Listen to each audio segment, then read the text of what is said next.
What's up, everybody? How you doing? Welcome back to the Punk Rock Review. Dude, this is a part two. This is the first time we got to do this, man. I'm actually psyched because the whole reason this episode came to be anyways is due to a viewer request. So I feel like this is such an organic shift in direction, maybe? Whatever you want to call it. But we're going to talk part two about the forgotten Vini Vidi Vici and brain failure American Dreamer. So Rob's probably going to talk a little bit more than I am because last time it was me and Nitty. I'll have other things to say. I do have a couple of extra notes to talk about and some points that I want to get Rob's feedback on. So I'm gonna have plenty to say. But yeah, this is cool, man. I hope this works out well. I hope it's an interesting episode for everybody. But since that episode, I've had some interesting things happen. I got to talk to Mark Rainey, who owns TKO Records, who put out the Forgotten record. And we actually did a podcast yesterday together, and we talked for a long while. So I feel like I'm a little better prepared to talk about this record now than I was. And I thought I was fairly prepared before because I had notes on everything, but I also have a limited amount of knowledge. So, anyways, so Rob, let's talk about we're gonna do the Forgotten Vini Vidi Vici first. So let me pull up the good old Wikipedia. Let's see here. Dude, I'm almost done editing the first portion of the Women in Punk video, man. I'm very excited. It is almost done finally. It's just taken me months. Is it going to be a full 3 parts? Is that for sure? Dude, this is part 1, and it is like 40 minutes, 45 minutes, dude. It's like a long video. Yeah, it's going to be full 3 parts. I think it'll be close to 2 hours in total. Like, that's so ridiculous. That's a lot. Yeah, it's a lot for you too. I'll be honest, dude. I regret undertaking this. Like, okay. Okay. So it says that at least this is quoting Wikipedia, of course. I don't trust my brain to do this without help. But Veni Vidi Vici is the debut album from the Forgotten. It's their second release on TKO Records, though, and I think Mark told me it was the third LP that they did. This here says their 12th release, so it must mean that they did some 45s and such in between the LPs. But yeah, it's the third LP that was dropped on TKO Records. I actually have it right here. I've been listening to it because the only way I can find it is on CD or like chopped up on YouTube, which I hate. Yeah, I need to just upload this whole thing to the channel and just get it on there so people can listen to it in one cohesive piece or sitting, anyways. Well, let me ask you, because you have some knowledge. Do we know why this one is not on streaming and the rest of their albums or a lot of their other albums are? Dude, I didn't even ask him that. You know what? I'm going to text him right now and ask him, see if I can get an answer, because, I mean, that's a very good question. Let's see here.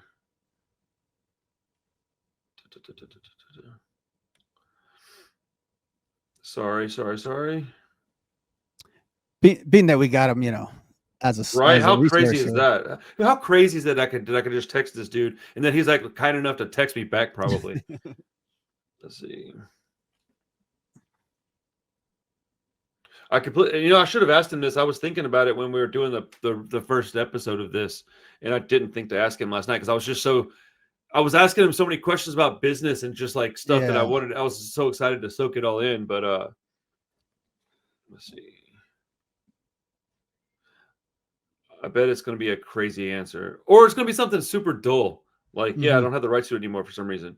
No, I bet it's going to be, oh, we just haven't put it up there. Like, that feels like what it's going to be. Like, oh, we haven't just done. I didn't think about it honestly. Like, well, because I thought of it because if it was like a single label thing where it was like a whole issue, but other releases by TKO are on there, so it was like, hey, what happened? What happened with this one? It's got such a cool album cover. You really does. Made it up there. That album cover is legendary. Like late 90s, early 2000s tattoo art. I got a lot of stuff on my body that's got that same style. Yeah, I've got a dead bird on me. It's one of my like hilarious tattoos that I like to think about. It looks very similar to that whole construct right there. I got one on my shin that looks very similar to that too. Yeah, man. So this did. Let me correct something in the first episode. Did he said? I think he said 01. And I've asked him why. He doesn't even know why he said 01. We both knew it was a 90s record. So it's 1998 when it came out. Dude, this album. So, okay, one thing that we talked about on part 1 a lot was that there's a Rancid like esque sound in this. And something that Mark pointed out to me was that, sure, if you want to say that, because Rancid's the band that most people are going to know out of the two, if you go take it to like a mall full of non-punk people, they might recognize Rancid, but they may not even recognize Rancid, right? Mm-hmm. Gordy was in bands with Lars. Let's see here.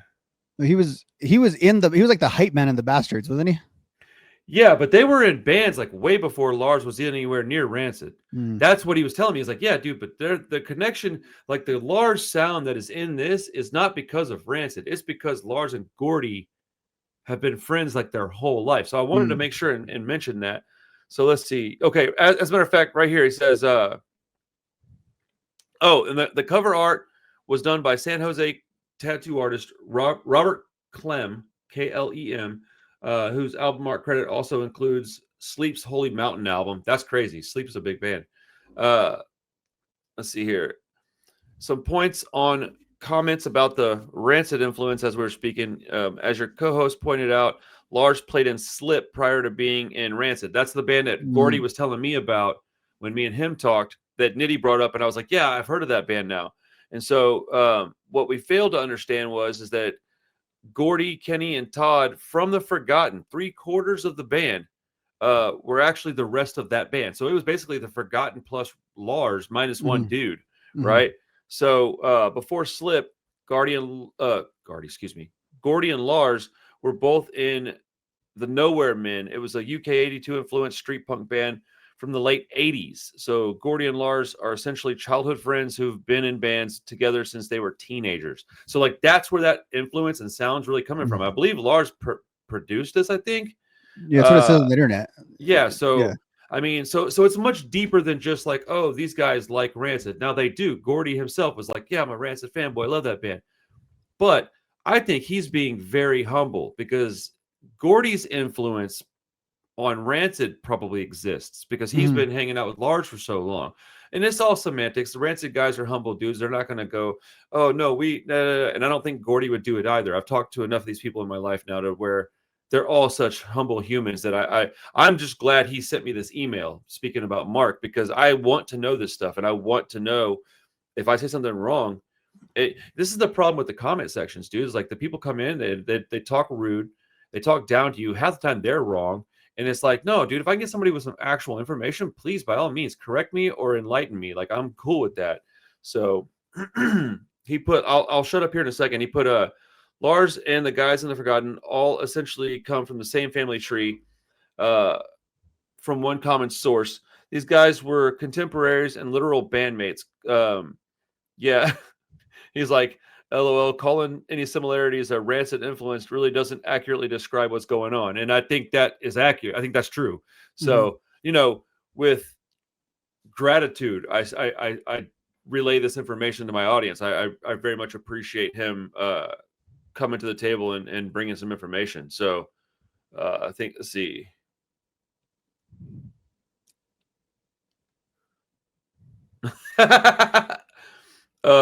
Okay, so he said, none of it's on there. If you aren't seeing any of it, or at least none of the 4 TKO titles, my guess is that at some point the band may have asked me if they could self-administer their digital. Oh, that's probably exactly what happened. He's like, I honestly can't remember. Did you check their Bandcamp? I didn't even think to check Bandcamp, if I'm honest with you. No. I didn't. Dude, for a band as big as them, I never think Bandcamp. I always think a bigger platform. So Mark, when you see this, I think you probably will. Yeah, I didn't even consider Bandcamp. Dude, I do this weekly, almost daily at this point, and like almost daily I go, I guess I'm a little smarter now than I was 10 minutes ago. So, but hey, dude, whatever, man. This is a lot of fun. Hey, we have fresh reporting right here on the podcast, so we'll take it. It's pretty cool, man. It's pretty cool. So, Mark, thank you for reaching back out, man. I appreciate it, dude. Let's see. Oh, yeah. Oh, that's a good point. He said the same is true with the comparison to Lars and the Bastards. If anything, the Bastards kind of sound like the Forgotten and not the other way around. Yes. And then he said, but back to Vini Vidi Vici. Another factor to keep in mind specifically about the album sounded similar to Rancid is that not only did Lars produce the record, he's an uncredited rhythm guitarist on the recording. Okay. He said, as you can imagine, TKO had zero budget back then for this recording. All the tracking was completed over the course of 4 nights. We'd get to use the studio close to midnight and go for it. The basic tracks were done live, and to save time and avoid having to double the guitars, Lars plugged in and played with the band. So given the circumstances, saying that the record is a Rancid sound falls a little short. We aren't talking about a Rancid influence. Rancid personnel is actually on the recording. So, yeah, dude, I mean, I'll be honest, when I first read this, I wasn't hurt at all. I was a little embarrassed that I didn't know this stuff. But then I was like, how would I know this? Like, how would I? I don't know the people well enough yet. So, again, thank you for the information. So, yeah, this is this album is incredible though. So to be clear, one of the reasons why the album was covered on the channel to begin with is because I've been doing this channel for 2.5 years now, and one of the most consistently requested records and consistently talked about street punk records has been specifically this album by The Forgotten. So they have been yeah, I guess they, as in the community, have asked me to bring this album up many, many times. That this isn't something new. So I'm very glad to have, I would say, a fairly extensive knowledge on the record at this point. Maybe not that I can just recall off the top of my head, but there's things that I can reference and go back to and make I may end up doing like an actual deep dive record where I narrate most of this stuff. I rewrite it all, type it all out, send it to Mark for like an okay, and then make sure he's cool that everything that is written, that's all accurate and everything. And then do like a narrated thing with some imagery and some live footage or something, because I don't know, man, like I love this band and I always kind of have. They've been around. I mean, I when I said that they had like a Rancid influence, that certainly wasn't out of disrespect. I was saying it as praise, right? But turns out it's a much bigger part of the story is like the guys in Rancid. So more so than they listened to a Rancid Let's Go record and then went and, I mean, when this came out, 98. Yeah. So that's where I would push back a little bit on that statement, because there's some stuff on this record that is I think clearly influenced by recorded Rancid, that that makes sense to me though, that would be the case with who was producing it and who's involved. Except and all that.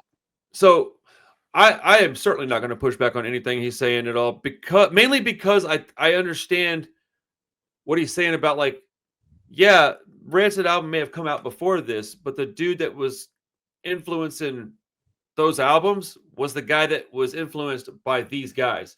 And so, like, it's basically just this big forever 8, what's that called? An infinity loop. It's just like these dudes are these guys, and then these guys hung out with these guys, and you're like, yeah, they were all just one giant group at the end of the day. So at the end of the day, I think that's kind of what it is it's this big family of people from this part of the country, and they wrote Rancid albums, Forgotten albums, so on and so forth, Lars and the Bastards, as a collective almost.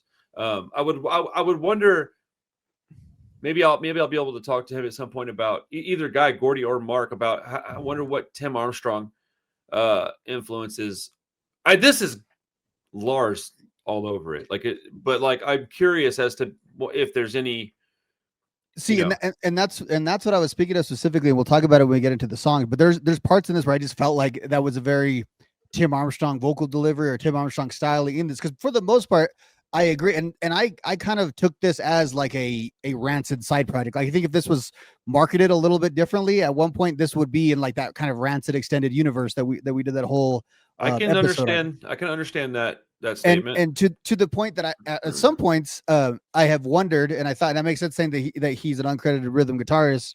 Are there Rancid members that were playing on this? Like, there were several times where I thought there was like a feature by like a Rancid guy, but when you look it up, that's not really the case. It sounds so similar, but unlike what we're going to talk about later, I mean, I agree. I don't feel like it's as much of an imitation of this thing. I just think it's part of the pieces of it. And that's kind of how I feel like it. I feel like it's more of a part of a piece of the Rancid puzzle, more so than what we're going to talk about again, like you said, with brain failure here in a little bit, because that I'm going to have a lot to say about that. But like with this, I would even go as far as to say, like, if you're going to compare it to Tim's vocal styling, that's probably a Clash reference, because dude, the more I listen to the Clash, because I've been just submerged within Clash, Rancid, Forgotten, Lars, Tim, Joe Strummer for like the past 2 or 3 months, right? The more I'm learning this stuff, dude, even as far as like US Bombs and One Man Army and all these guys who like have the same love of first gen punk bands, right? Mm-hmm. I'm hearing imitations now that I never heard before. And I don't know that it was intentional. I think it might have been intentional to the degree of I want to start a punk band. Here's my favorite bands.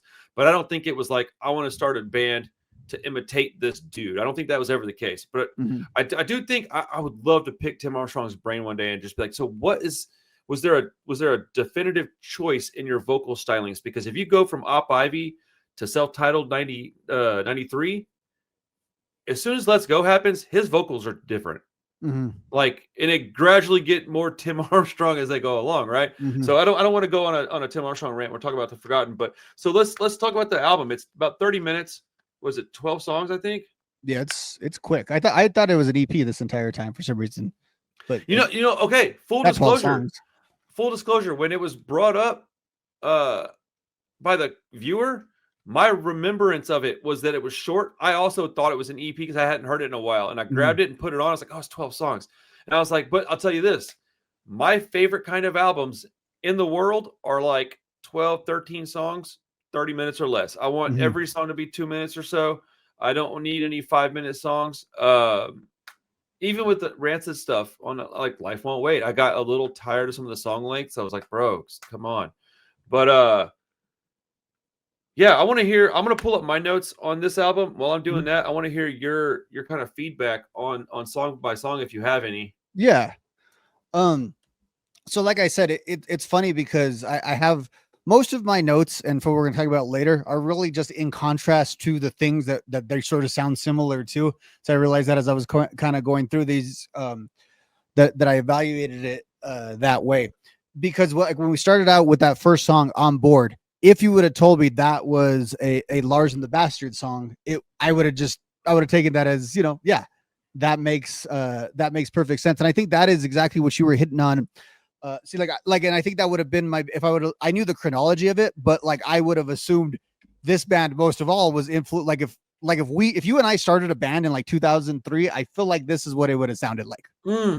Like that's kind of it because it sounds like it sounds like some of these Rancid side projects has some of that different rhythm that the Lars stuff has a lot of that that sort of Chuck Berry style guitar in it. And again, now knowing that Lars played rhythm on it, isn't it cool to know this stuff though? Like straight up, like it's awesome. I would have never because it's non-credited. I just thought, okay, as producers tend to do, they have a lot of influence over the sound, but that makes a lot more sense. I also going into the song Second Class Citizen, I thought was actually a bit of an improvement over the first one. I like the vocals in the verse parts where it gets a little bit calmer and you can hear them a little bit more. That's what I think this band does really well in some of the contrast and some of the originality. They've got a little more, I would say, of like the classic, or not classic, but like some of that 90s punk stuff. They've got a little more of it than the Rancid or the Lars stuff, where it sounds more like punk rock kind of from that era, more typical guitars and stuff like that. And I think that's in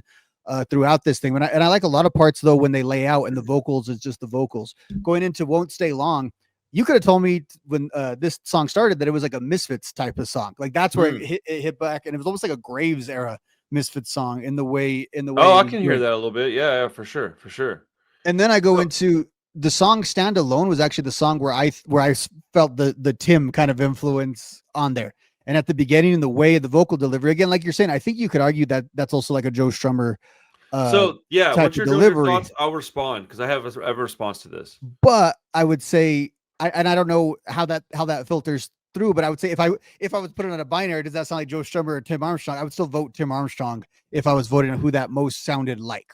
Yeah, but part of that is because we've established that we listen to Rancid more. Like we didn't grow up listening to The Clash, so we don't even think that first. We think Tim, even though in reality, if you were to go back lineage wise, like you'd have to go like Tim, Joe's at the top of that family tree. He's boom, boom, boom. Yeah. So like whenever I listened to it the first time after it being a while, my first thought was Stand Alone as a Clash influenced anthem.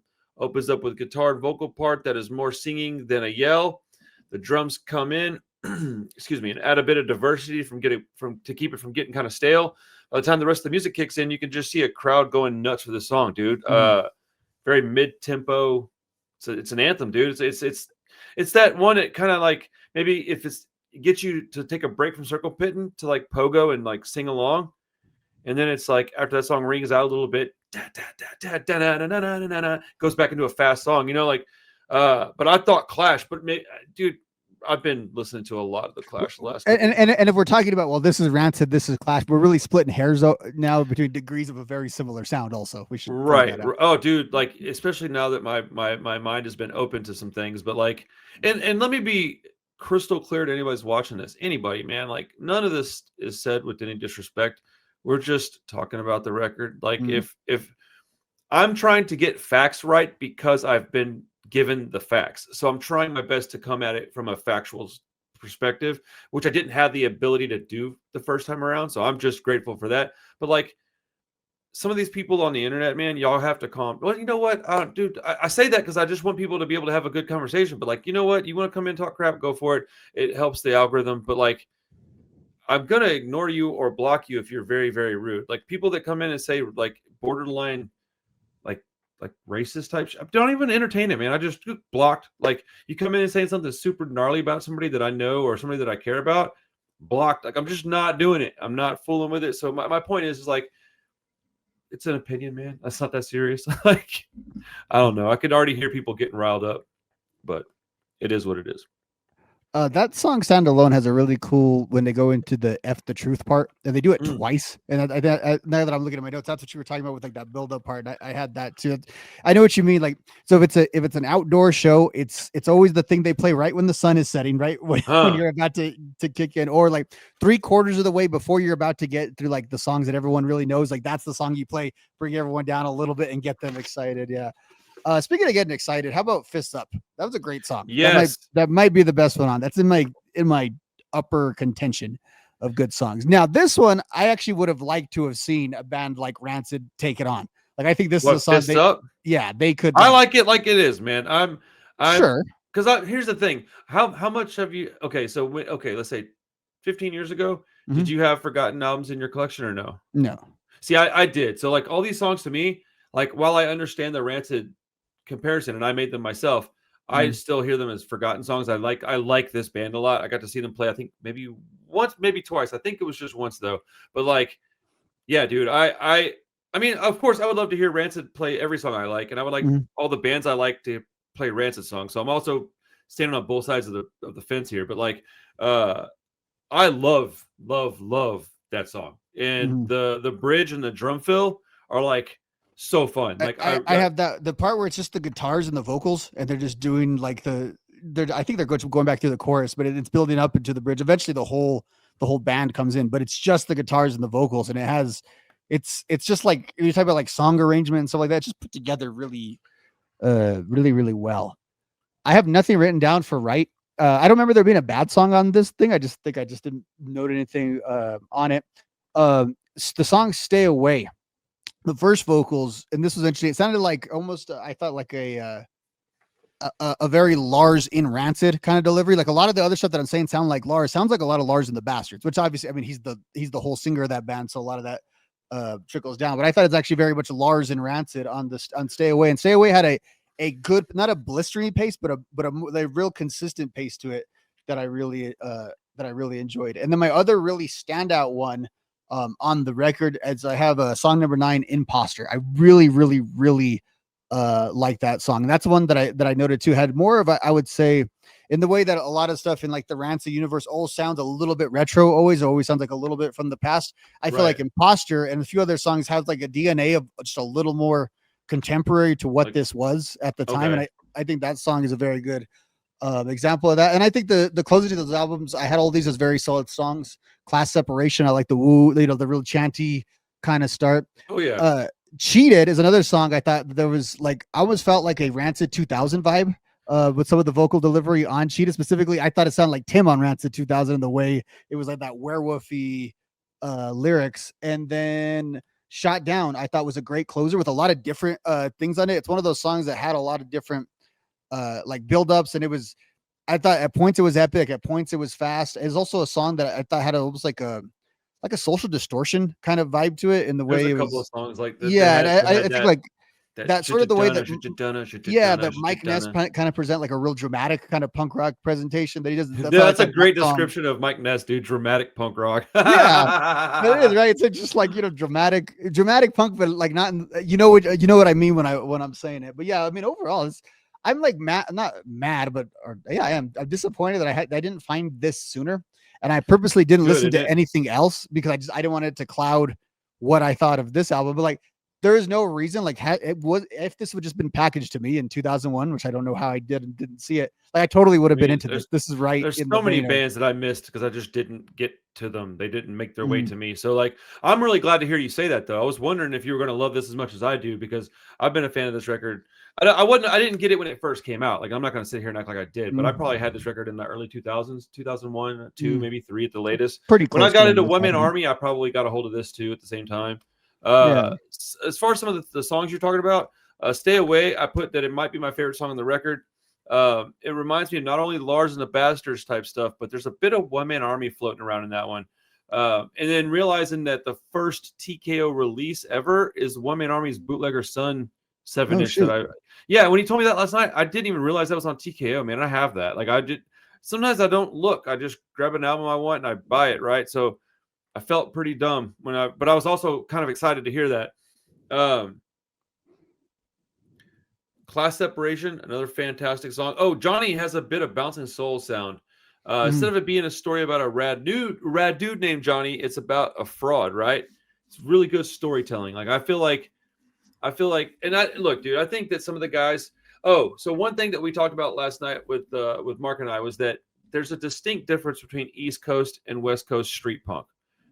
And I think that one of the differences is that West Coast street punk, there's more storytelling in it. And a song like Johnny, right? It's going to have storytelling. A lot of Rancid has storytelling. A lot of Lars and the Bastards has storytelling. The Forgotten, storytelling. Whereas when you have like the Unseen and the Casualties, the standout tracks are usually the storytelling songs, and the rest of it's like anthemic, like Anti-Authority, but they sound sonically very similar. There might be a BPM difference. One's a little. I think West Coast is a little more upper mid tempo, and then what East Coast stuff is just kind of like balls out, real just fast. But I like the more melodic storytelling. I like stories, dude. That's when I was a young kid and I listened to Rancid, any band that has any sounds in common with Rancid, I'll say it like that. If you have sounds that are in common, I'm going to like that band, because what I like about Rancid is the storytelling and the melodic nature of their riffs. Well, a band like The Forgotten was from the same part of the country with some of the same people, so they're going to have the same kind of sounds.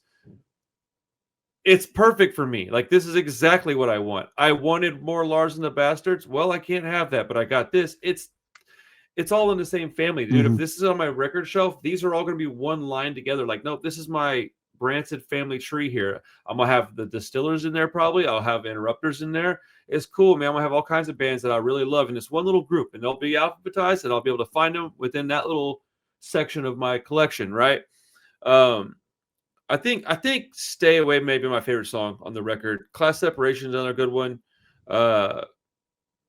There's good guitar solos all over this record, dude. Cheated is another banger. Some song about some crappy friends, that seems like. Very good palm mute, that palm muted, almost a Motorhead sound at points.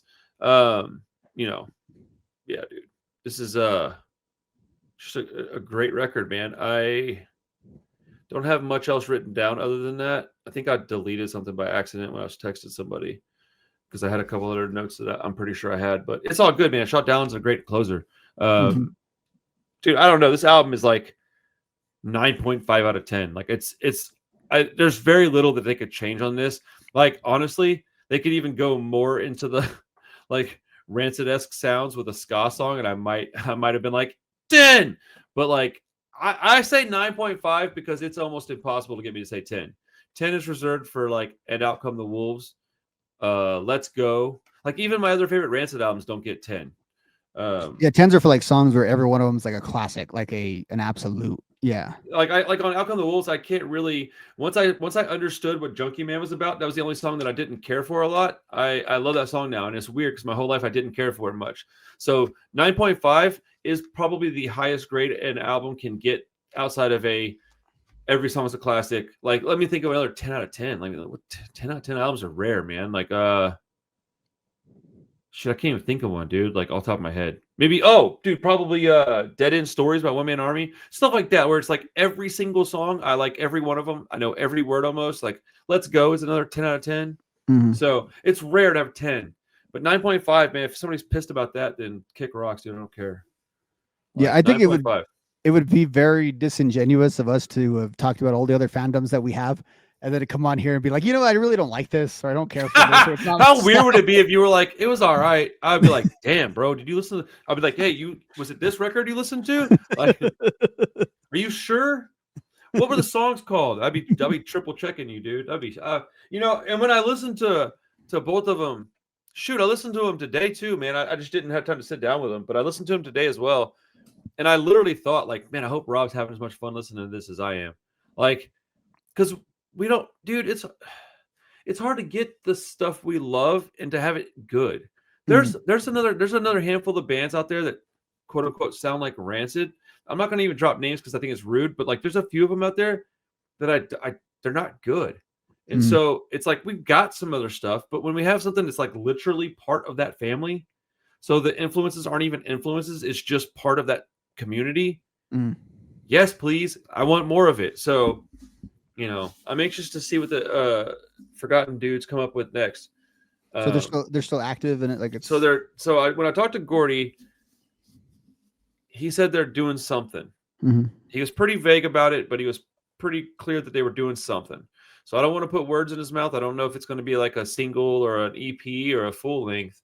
I don't know if they're going to tour. They probably won't do like a national tour, but they might do some like weekend tour things. So I got a lot of hope for that, because the other band that I was hoping would do something would be Doom Regulator, and they're seemingly not doing anything. And Jesse told me to my face in his own apartment that they were going to have that album out this year, and it's middle of October, and I haven't even heard a single word about it. Whatever, though. I mean, it's his project. They do what they want. Shoot, it's probably Tim that's making it take so long. He's busier than Jesse, I would imagine. Yeah, that's the whole genesis of us being friends, is that band. So they need to get it together. Isn't that wild? Yeah. Dude. That would be, dude. If that album comes out, we are both gonna have to get on here and do a listening party or something. Yeah. I feel like that's or like we have to not be friends anymore if we don't, because that's right. The whole thing's based on. What if that album sucked? Oh, I mean, I think there's like a less than 5% chance that it wouldn't be great, honestly. But sucked, I think there's a 0% chance it would. Yeah, the only thing is like something that's of that style of music I could see it not grabbing you right away, and that would be one that like that would but like would anyone? It's you see this with like artists that people love and stuff. Would anyone be honest enough if it wasn't good to say so? I don't even know if that would be the case, because I'm an idiot and I'll say things that'll get me in trouble just because I don't want to be a liar. I don't puff up bands. I'm in the middle of getting torn to pieces over this AFI album, dude, because I'm sorry, man, but that's not how his voice sounds. It's very clearly forced. And do some of the songs entertain me? Yes. Do I like some of the songs? Yes. It is an above average album? Barely. But dude, people are telling me it's like the best thing ever. I'm like, what are you talking about, dude? He sounds like he's like, let me see how low I can get my voice. Like, bro, you sound ridiculous. Like, all right, Dracula, chill. I liked it. I liked it, but like, I don't think it's amazing. The music, if the music was any worse, it would be a disaster. But the music is top notch on that record. The music is fantastic. But they're like 6, 7, 8 years late on this 80s trend, dude. I was like, what are y'all doing, man? I mean, I'm kind of bewildered by it. I'm bewildered by this 80s trend in general. I don't know why. Like in all forms I'm of a little surprised because I think it's very obvious because it's awesome. No, it is, but like I feel like it is. But here's the thing. I feel like maybe it's just my specific age. I was always just trained to think that the 80s were uncool and no one would ever like stuff. Like anytime I liked something from the 80s, it was such like a weird thing. I just never pegged that as a generation that stuff would like. I actually remember that. I remember it has to be being a 90s kid. 80s, and now we're all like 80s are awesome, but all the people talk about 90s are amazing. I'm like, look, I have fond memories of the 90s, but they didn't even have an internet. Go back to the 90s. It was cool, ish. Like it was all right. So okay, before we move on, what would you grade this album on a excuse me 1 to 10 scale? Yeah, I'd give it that 9.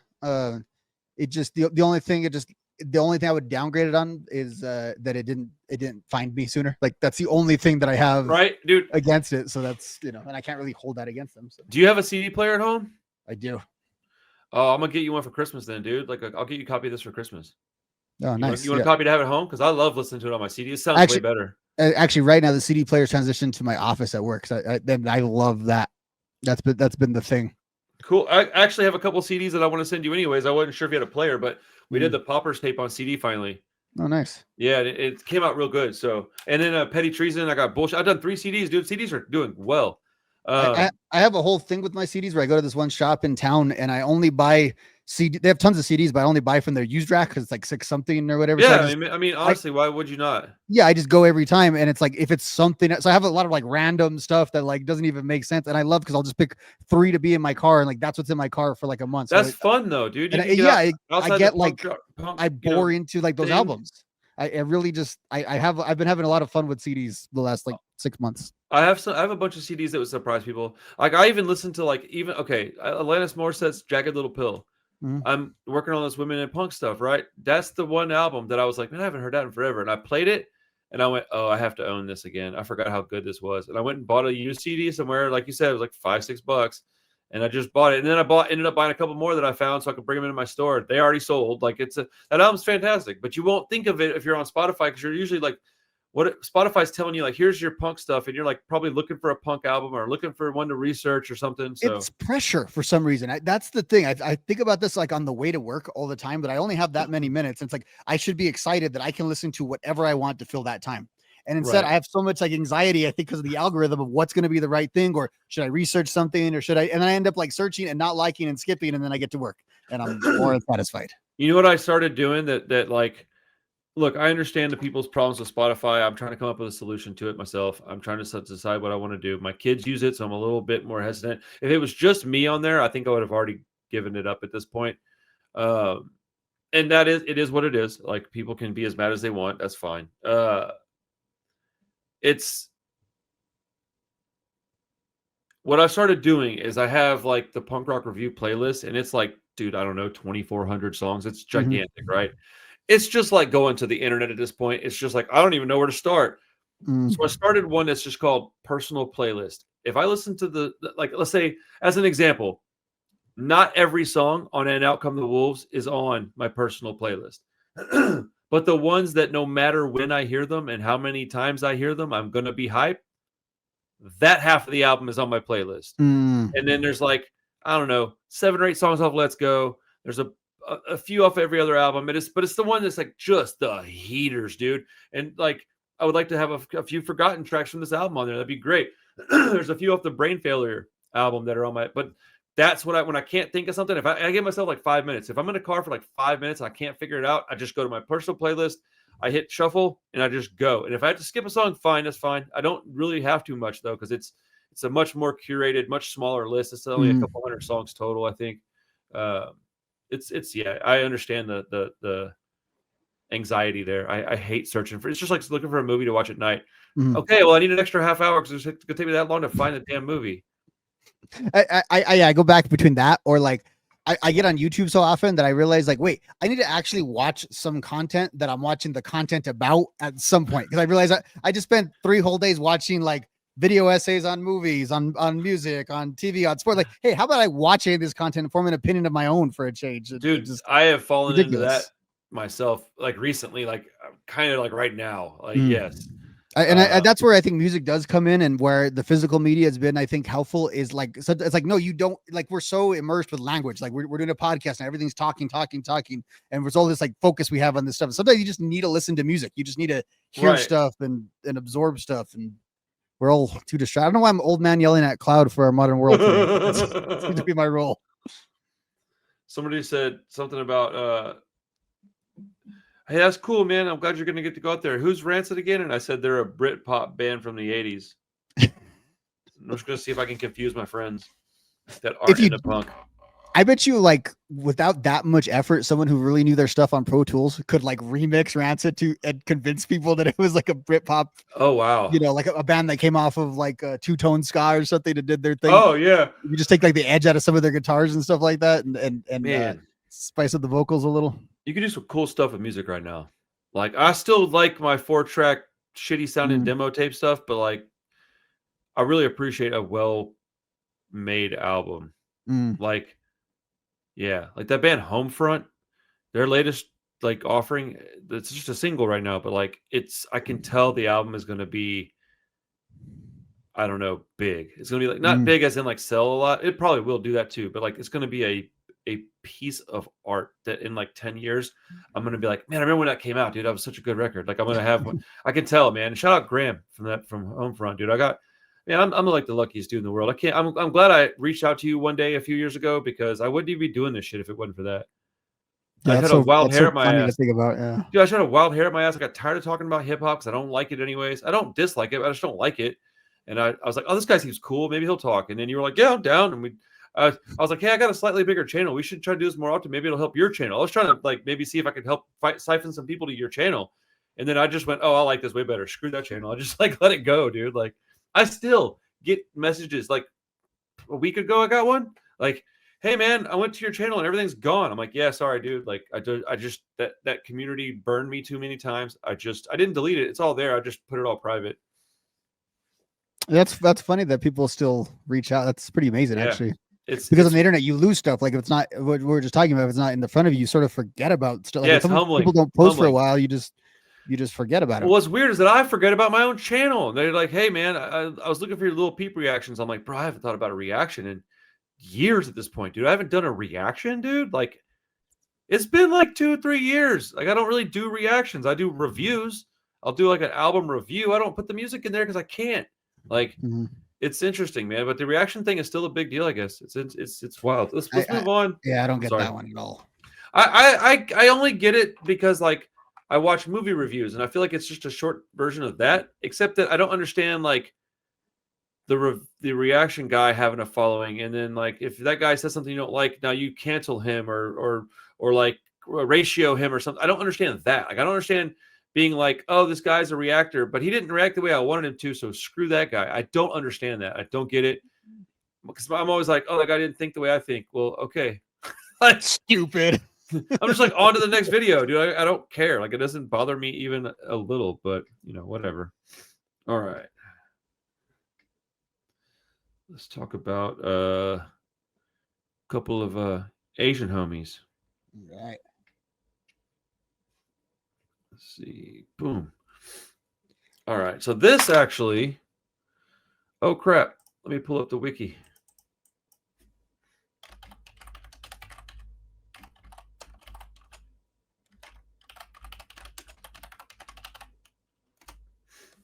All right. So there's not a lot of information on this band at all, which sucks.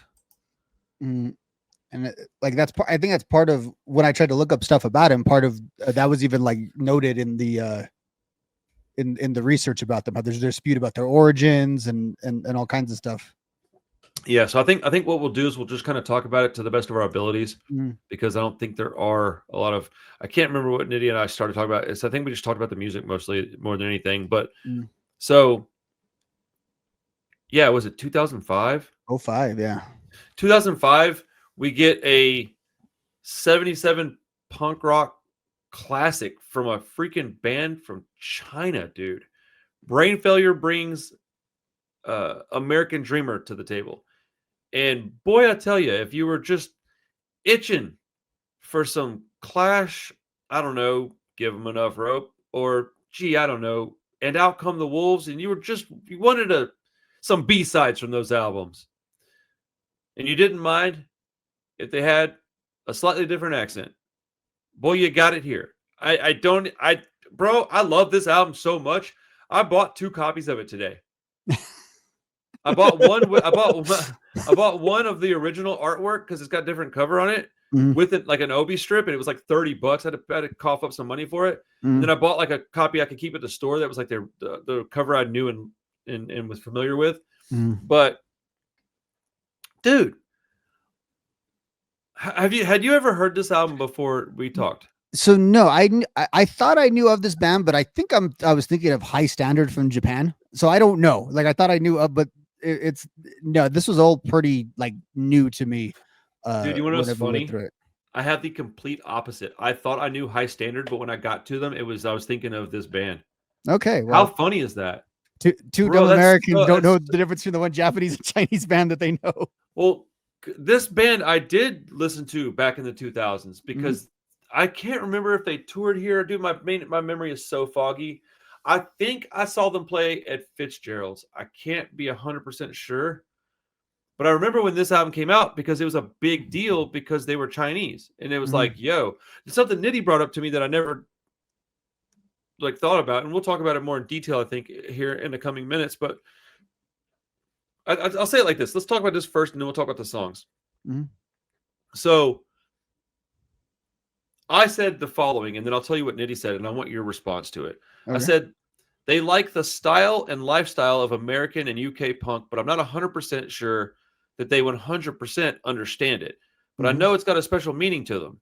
They specifically in China live in a place that is super authoritarian, so they may use punk as a more of a like a vehicle to escape daily struggles and not necessarily to fight against them. Maybe I don't really know because I'm not in their head, right?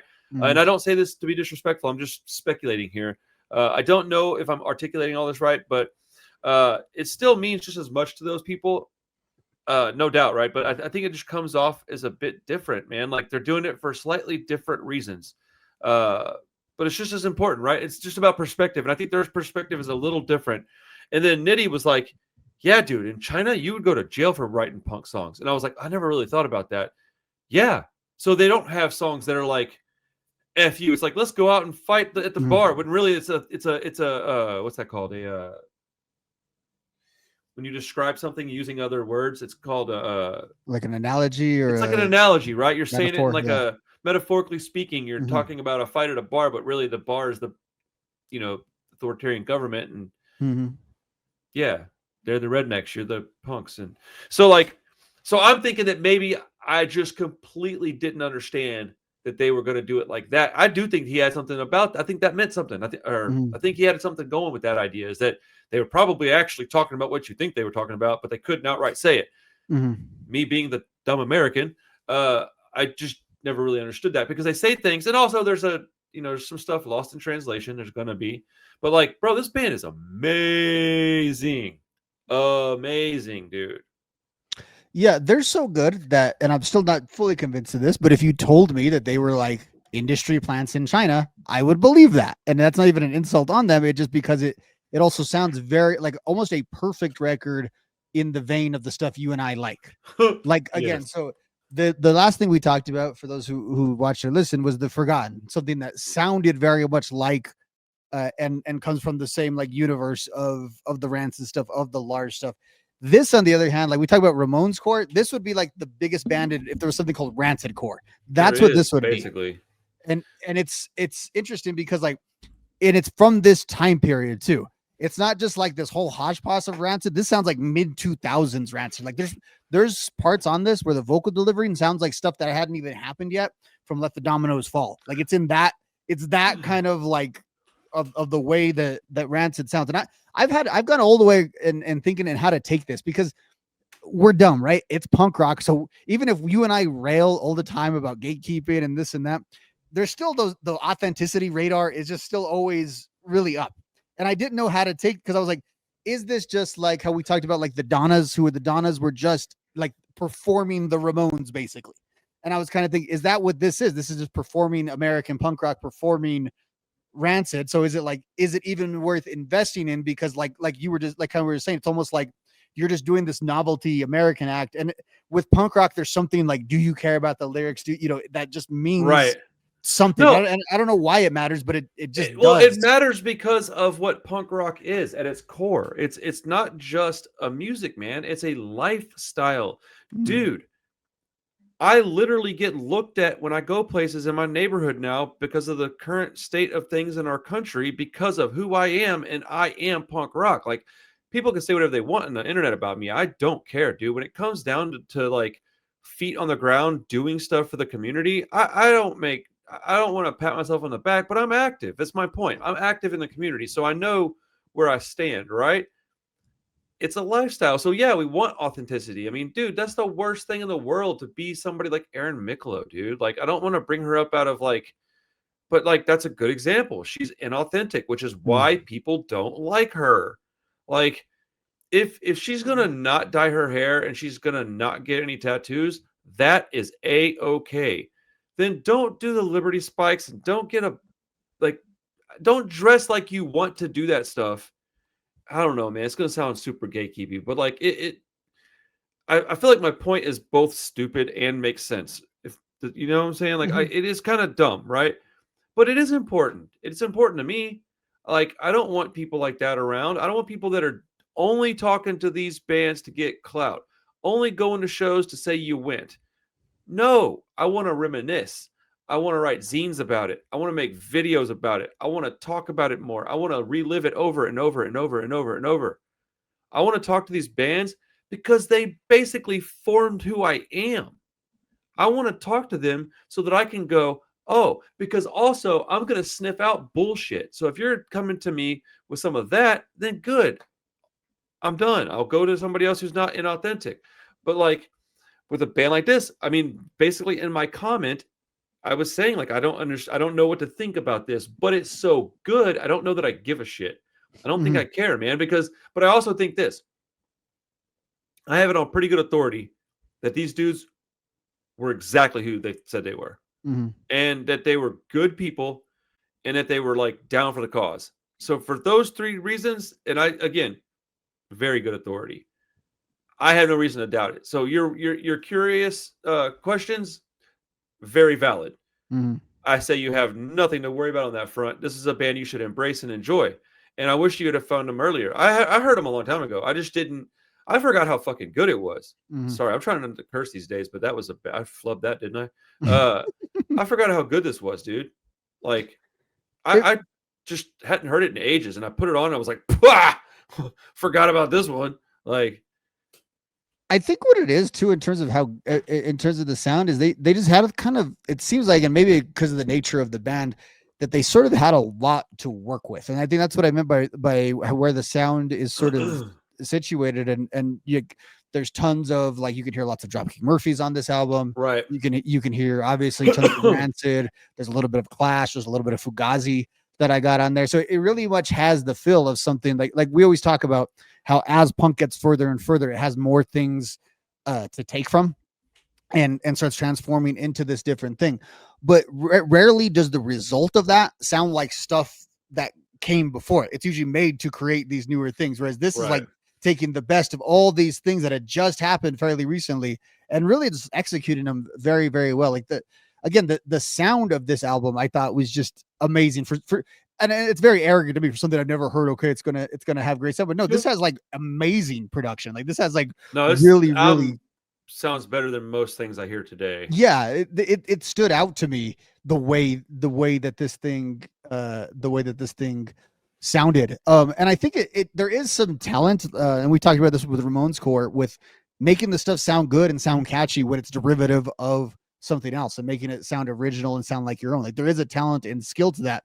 And it takes this band, I think, a little bit, it's a little harder for them to get there, because when you're literally impersonating something from a different country in a different language, it's really hard not to be derivative and not to be so derivative of these things. But it does come across. I think it comes across most in these choruses. And I think it's because that's where the language barrier gets to fall apart a little bit. Like, you go watch a band, say we've seen bands that play punk in Spanish and German that we've got to go see. You don't really know what's going on, but on the choruses, you can kind of do the thing, kind of go with it. I think a lot of these songs have really good, very good, like those sing-alongy choruses. Like again, if you would have told me this was like an industry plant kind of thing where everyone's like, how can we make these really catchy punk songs that sound perfect, that do all these things? It's got all of those elements just right in there. It's very like this is another one I'm so interested to know more about. Like I see their other album is something called Beijing to Boston or something like that. Yeah, they were hooked up with Ken Casey. I just really want to know like what everything this band did. So I have something of theirs. Hold on, let me find it.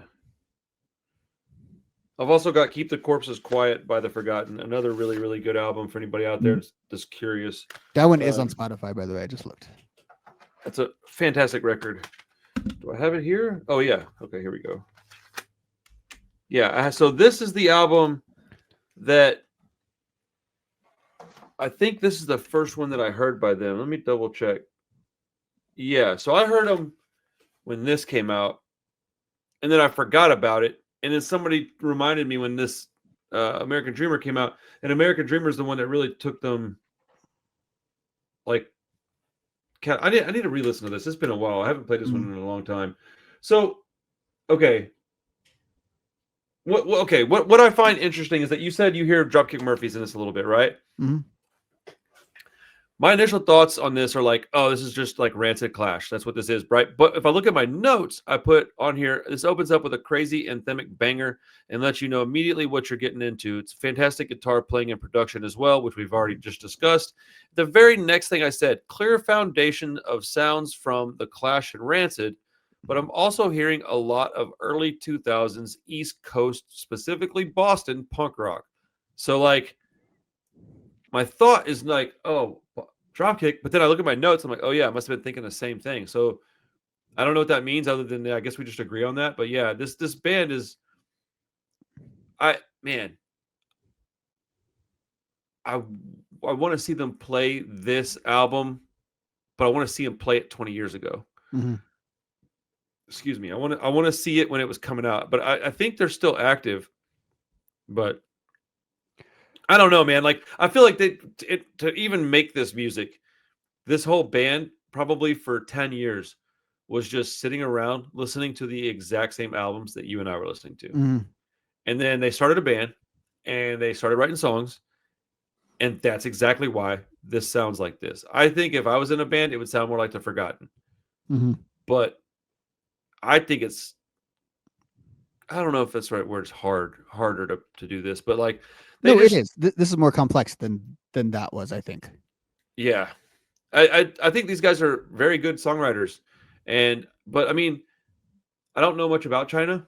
It's not a country that I've familiarized myself with. I don't even think the Chinese food that I know is actually Chinese. So yeah. I do know that they take their education very seriously. Mm-hmm. And I do know that they require musical instruments at a very young age, from at least as far as I understand it. At a very young age, you are to pick an instrument and stick with it. Mm-hmm. So that leads me to believe that these guys were going to be good songwriters regardless of what genre they were into. Yeah. And they just found punk rock. I bet if we got 25 bands from China that actually were good enough to get on a label and get some distribution, they would all be high quality. Well, yeah, especially if everyone has a musical background like that. You know we talk about it all the time. Whenever like great musicians do punk rock, they are amazing. Right. Because quite frankly, a lot of the genre isn't filled with great musicians. And that makes sense to everything I was saying too with the production stuff and all, because like what you're saying in contrast to The Forgotten, I think The Forgotten is getting everything they can out of their talent, their ability, their sound, their sensibilities. I think this is probably getting a lot of what they can out of that. And there's a lot going on here. But like what's amazing about, you even call it like the imitation stuff, like when we're relating it to Rancid, like again, I think if you and I tried to make a derivative Rancid band, it would sound like The Forgotten. Like I think there is like the like Matt Freeman bass stylings that they have going on through this. Not only is that hard to do, I think that's hard to like innovate and come up with and to write. Right. That's what makes that stuff just so unique. And it probably was exactly like you're saying. But I think there's also how the heck do you write lyrics in another language that fit with a song and fit with the genre? I think that is just a wild. And there's some parts when you go back and read it where it doesn't make sense. Like it's clearly someone who doesn't speak the language. Because they're trying to imitate a style, sound, and a lifestyle, which is perfectly acceptable in my opinion. I think that I like okay, so I've played in a few bands and they've all been like faster up tempo stuff. Mm-hmm. I think there's some difficulty in writing a mid-paced, mid-tempo song with a crazy bridge and some ska chords. Like that's hard to do, man. But like I find that whenever I'm listening to a band, if they try to sound a little bit like that Rancid core stuff or that Rancid worship music, unless they're really, really good, I just would rather hear Rancid. Mm-hmm. And this is one of the very few times where I go, damn, this is about as good as Rancid. And I'll say that the only other time that I've thought that with a sound that actually sounded like Rancid was early Interrupters. Mm-hmm. Well, guess who was writing a bunch of that? Yeah, So, I mean, that's kind of cheating on that one. Yeah. right. So this I actually think is more impressive because it's dudes in, I mean, I don't know. I don't know if they knew the guys in Rancid. Maybe. I don't know. This is it's a very perplexing thing. I wish I had the like foresight to go see if there was like a documentary about this anywhere. I didn't even think to look. Well, and yeah, because like information's a little more open between the Western world and China now, but this would have Right. been through the 90s and like I have no idea. Like even their means of obtain, like that would be really interesting just to know how they got punk rock over there and how they, you know, the media channels in which that, you know, was it through zines, was it through, does underground tape trading even go through, you know, these, we know other That's parts of the world probably that it's what it penetrated, was. but like I feel like China in general with media, we just don't know a lot about. So Altogether. I'm gonna do a very large amount of speculation here. Excuse me, very Go large for amount of speculation. If I had to guess how they got into that music, I would say that it was probably from like professional travel. Like so people that go, oh, I've got a business trip in Washington and I'm from Beijing. I fly over. They're 22 years old, not 38 or something. Mm-hmm. What's there to do out here? Oh, I'm gonna go see this band play, especially in DC or something, right? Mm-hmm. Or even in like Texas or California. And so they go, oh, cool. So this person probably speaks English because they're traveling. So they go and see a band play and they're like, holy shit, I like this. They buy the CD. They don't buy a shirt because they can't really wear it, but they buy the CD, right? They get home. It's their personal house. They can play it, right? I think that's what it was, dude. It was stuff like that. And like you said, tape trading. I guarantee you it was something like that. And then there's probably just a small bubbling, you know, underground scene. I bet it stayed really underground. The fact that these guys made an album and toured the world, I kind of find shocking.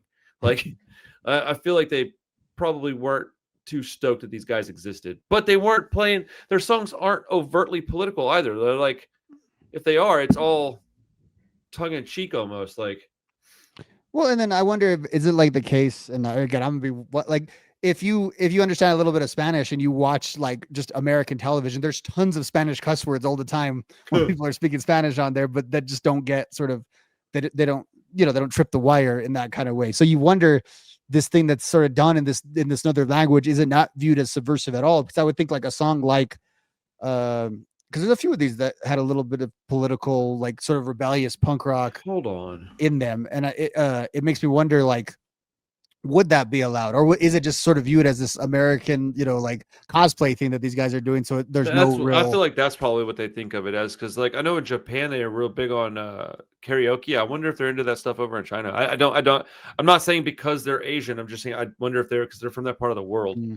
And stuff that pieces of it's stuff that's boring to us, like, you know, of American culture, is I of can't another imagine doing culture that stuff. to other people, and so they find it like very interesting. Well, no, Americans are so like I feel so proud of myself that I watch every now and then I watch Japanese wrestling, which of course is dubbed like in English. That's But awesome. like I can't imagine how much the rest of the world is into American media and totally goes around our discourse with it and everything, because I give such little like attention to so many things that happen outside of America. I like, and it just doesn't appeal to me in the same kind of way that American centric things do. I really give the rest of the world credit the way they embrace American arts and make them cool.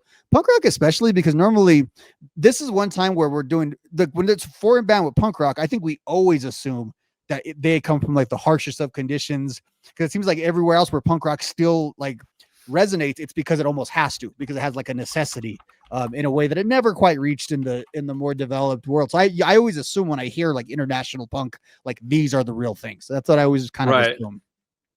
I'm trying to find, I think, what year was Given the Boot for? So yes, there's a song from them on there.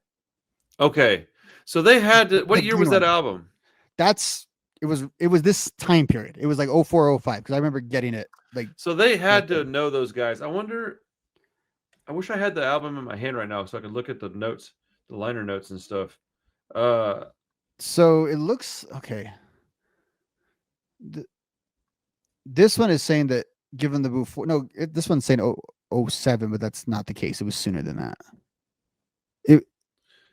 It's the green one. I just know it was not then because I was definitely in high school when I bought that, and so it's like 04, 05, right around there. But like, I kind of thought those were almost always exclusively Hellcat or very, very closely related to Hellcat bands. Okay, so it's 2004, right? So that came out a year before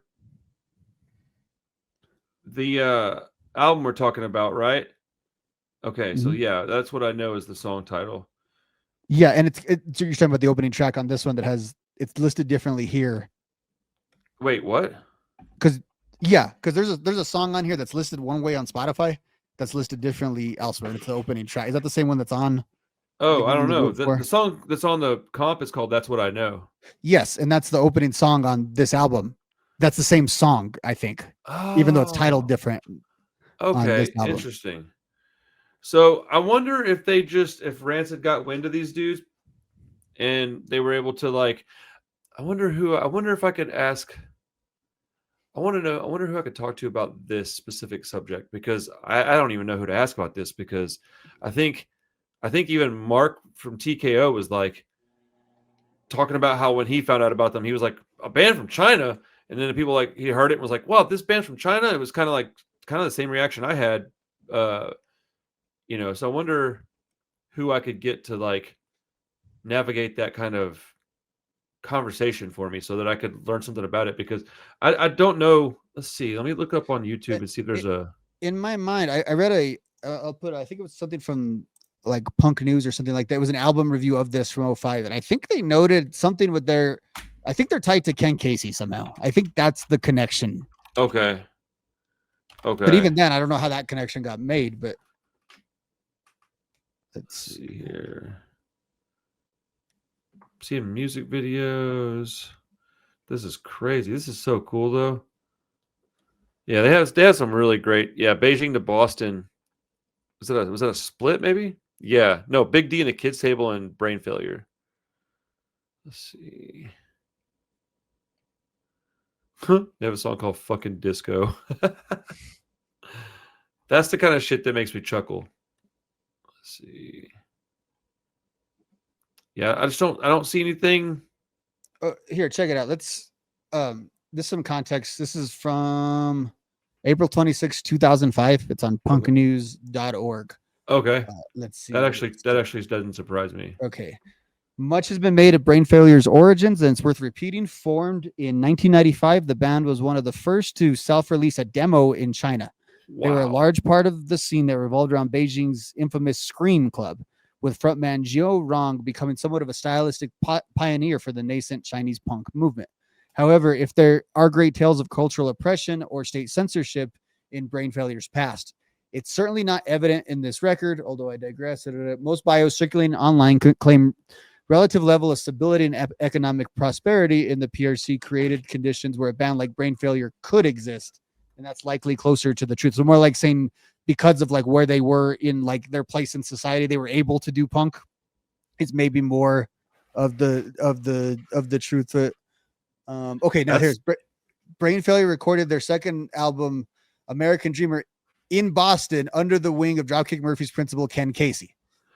I think Nitty might have brought that up too, actually. Yeah, now that I'm thinking about it. And so, like at that time, Dropkick is kind of on Hellcat, but also like they were basically on Hellcat at that time. And they're definitely good friends. And they were always on the comps, and they would always be associated with them, even if they weren't necessarily putting their albums out at that time. Rancid toured with Dropkick Murphys so many times. Yeah, and like to this day, those are all they still do. So that doesn't shock me how there's at least that connection there.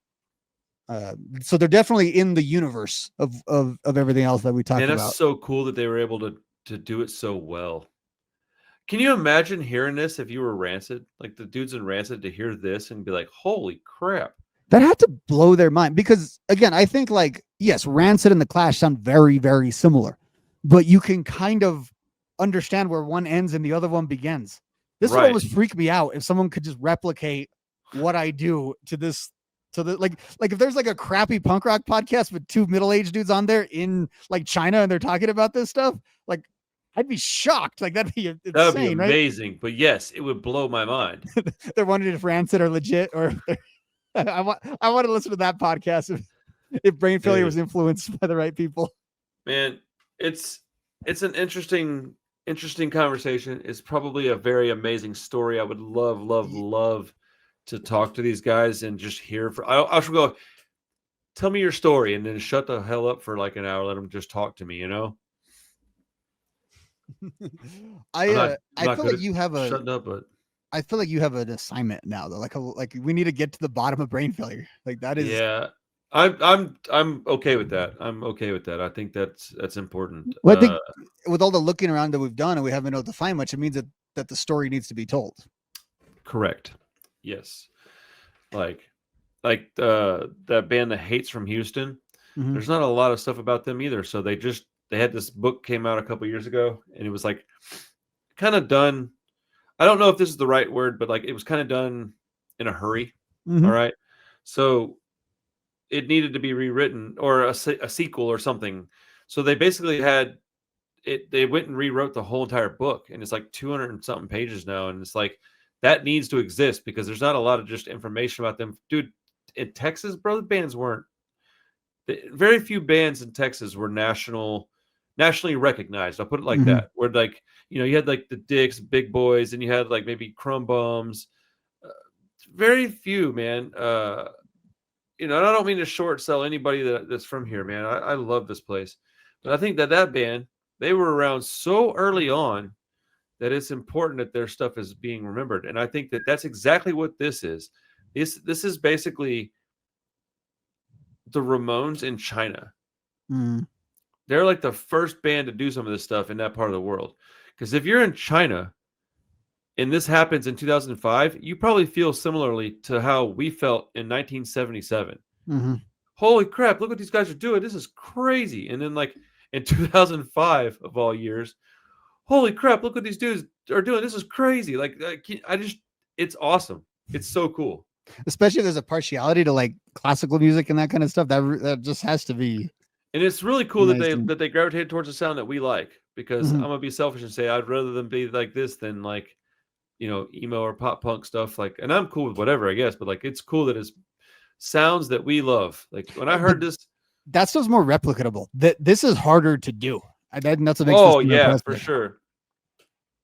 Dude, when I put this on, even my wife gave me a look and I was like, it's not Rancid. She goes, it's not? And I was like, no, listen to him sing. And then he started singing and she was like, oh, that's somebody else. And she's like, what's he singing? I was like, it's a Chinese band. And she was like, interesting. And she had to get back to what she was doing, but she heard it and stopped and was like, what is this? I don't know this song. And I'm like, yeah, it's freaking. If we found out though that they were actually Rancid all along, would that shock you just in the way that they sound? Like what, with a different singer or something? No, but even like with that, like they were just kind of, if it was like a Rancid side project that they didn't tell anyone about, they just like really, I don't think Rancid would do that kind of thing, but I'm just saying, like, would you believe that if you would have heard that? Depends on the source. If I think it sounds close enough, like you could fool someone to think like that could have been. You know what? I'm going to do it at the shop this weekend. I'm going to see if I can get somebody to believe that this is a Rancid album. It's a good challenge. I bet I can. It's their Chinese import right here. Oh, dude, that's funny. I thought it was a fantastic album, dude. I thought it was awesome. I love it. I think this is also a 9.5 out of 10. I don't think it's a 10. It's not quite Out Come the Wolves. But, bro, for something that is clearly infatuated with the same things I am, they did a better job than I could ever dream of doing. Like, you could give me 10,000 years and all the money in the world and go, here's a studio with everything you need. Go create this album. This is good. I'd be like, well, where's everybody else at? I can't do this. I need help. I need these guys to come in and help me. It's awesome, bro. I love this stuff, man. I get so hyped listening to this music. I listened to it today. I was like, I should have been listening to this shit all week, man. It's so good.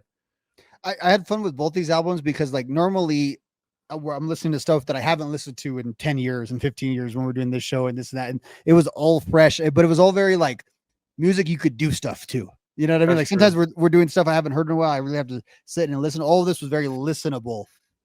Just, I don't know. Punk rock's good. Who knew?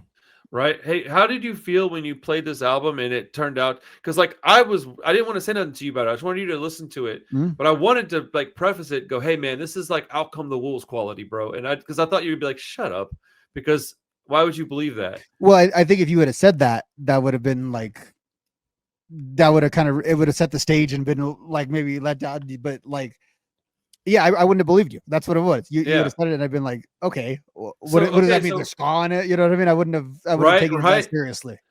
So when you were listening to this, did it like blow your hair back a little bit? Were you like tripping out? Because the first time I heard it, like way back when, I remember being really impressed, but I hadn't heard it in a long time.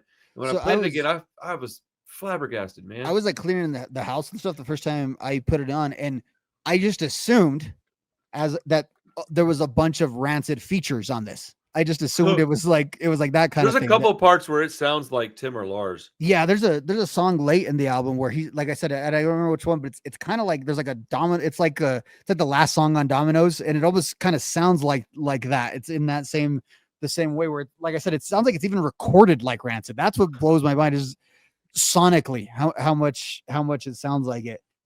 It does. And again, like I never expect to like something or like have such a positive opinion on something that I've only listened to for 2 weeks. Like that rarely happens. But this, it doesn't feel new to me because this type of music feels very familiar. It's like it feels new, as in like you got a new album from a band you already loved. Yeah. So like I'm excited that you like it. I'm really happy because I figured you would. But dude, sometimes something like this doesn't go right. Sometimes you hear something like this and you go, no, I don't want this. They're just copying what I love. But these guys clearly love it so much that I feel like I can feel through my speakers that no, these guys love this stuff, dude. Well, like when we used to do these every week, with 1 week, I might not have liked this one too. That was the other thing, because I think it takes a minute to get over the whole presentation just for a second. That's funny. I don't have that problem. Yeah, I guess I jumped in, was like, let's go. This is awesome. Yeah, to me, I'm just like, wait, what? And then like, because the way that the lyrics kind of disconnect, it just sort of, it throws me off initially. Yeah. It threw me off. That's why the lyric thing took throws me off. A few listens to kind of figure it out, or like, oh yeah, that chorus isn't going to make sense. It's just there to sort of sound like that, and it's fine. It's just, you know, it takes a minute for it to settle in, and to remember you're not listening to Rancid. That's also part of the experience. I gotta wrap up here in a minute because I got another podcast due at 8, but I got a couple questions for you. One, would you be interested in doing another like conversation similar to this, but if I can give you the list and a way to listen to the songs from a bunch of Indonesian bands? Yeah, because Indonesia has like a real strong, like, I don't know what else to call it, but like Rancid core scene. There's like, dude, I think there's probably 8 bands I could come up with pretty quick that all sound like it's real big over there, right? Like the scene. Yeah, and well, they all look and act and talk like Rancid too. It's really interesting. I think Rancid is done. I don't know how that happened, but honestly, but like I've talked to a couple of people from there, and I've talked to people that know people over there, and it's really cool, man. But they even have songs where they take like direct riffs from a Rancid song and like repurpose part of the song. It's really, it's completely different. I think it's more of what we were talking about earlier with like an imitation thing, but it's the same thing. It's like lost in translation. They just love it so much that they want to make it, and they don't see nothing wrong with what they're doing. And I fully support that. If they're doing it for a genuinely wholesome reason, go for it, man. It's like if I, clipped somebody's video, but I was doing it to like give them some praise or like point at something that was culturally relevant that I just didn't have a way to do it. That makes sense. But if I'm like cutting up your video to like make fun of you and I'm mocking your video or something like that, that's not okay. But if I'm just copying you out of respect and going, no, I like what this guy did, or like with the Punk Rock Radar, they had a a video series, which is exactly what I'm going to ask you to do with me, that I had thought of once before. I didn't think I had time to really mess with it, and I kind of had. It was not quite exactly the same, but it was close enough where I could say it was basically the same idea. And I just didn't do it. And I wish I had now because they did it and I liked it. I was like, oh man, it's a good idea. They have really good ideas on their shows. Yeah, I just don't like their setup and their punk that they get into. A lot of it's not even punk. Like what punk rock record's the best? And it's like a bunch of emo shit. And I'm like, dude, what are you talking about, dude? It's not, none of that is punk. So whatever. Gate kept. All right. But they are good dudes though. Like it's not about them. The guys are cool. They have a lot of knowledge. they just like stuff that I won't like. They go into a poppier direction than I'll ever go into. But they also love a lot of music that's amazing. Like, I'm not trying to crap on those guys. Let me shut up because it sounds like I'm being negative when I'm not trying to be. I actually want to tip my cap.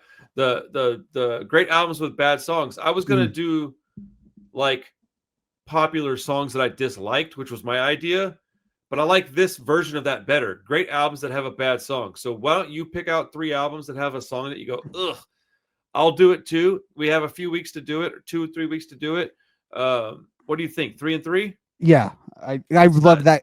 I love that gimmick too. I watched that episode. Oh, I haven't watched it at all. So Yeah. I saw the thumbnail and I thought, man, I almost did something exactly like that like a year ago. We covered some of the albums that are on that they reference, which is just kind of funny. Oh, okay, cool. Like we got some thoughts about some of those songs, but I thought that was a great concept because we tend to get really excited about these albums we love.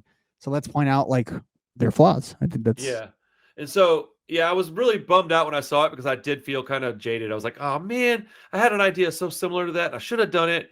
And I think it was when me and you weren't doing episodes at the time. I just didn't have the time. I wasn't going to do it solo. Like I wanted somebody to riff with, and like, I'll just maybe later. And then I just kind of forgot. And then I saw that, and I thought, son of a bitch, they did it, man. They did a good idea. So shout out to Punk Rock Radar. My musical tastes are not better than theirs. Let me be very clear about this. That was not what I was saying. I'm just saying they're different. And I don't like Propaganda, so I don't know if that's a band they like, but I just felt like it is. So they like a lot of Fat Record stuff, so I'm assuming that they're pretty big Propaganda heads. Yeah, the Fat Record stuff, man. I'm so lukewarm on most of their catalog. Although, you know what's funny? I need to do a video on that where I go through the Fat Record stuff and make people irritated because all the Fat Record stuff I like is all like modern Fat Record stuff. Mm-hmm. Their classic catalog, I like 30% of it maybe. But their modern catalog, I probably like 80% of it. I like most of it. Like they went in a direction that I really liked. It's like they took the place of Epitaph. Epitaph went and started doing like metalcore and emo rap stuff. Whatever, man. Make your money, bro. You got to pay the bills. But Fat Records was like, well, then I'll take Get Dead. Oh, then I'll take, Days and Days. And I was like, shit, that's awesome. I love this stuff. So, yeah, I'm an elitist, snobby music prick. Sorry, guys. Couldn't help yourself on that one. That was funny. Dude, I've been praising how good this thing was. You still had to do your little thing. I've been in a really great mood the last few weeks. I needed to like calm that down. Yeah, you get back to yourself. All right, everybody. Thank you guys for hanging out, man. You know what to do. Smash that like button. Smash that girl. Smash yeah. Or that dude, if that's what you're into. I don't want to see it necessarily. I don't really care if you want to show me a picture, whatever, man. I'm open-minded, dude, like whatever. But like, anyways, at least subscribe to the channel first, and we'll see you on the next Punk Rock Review.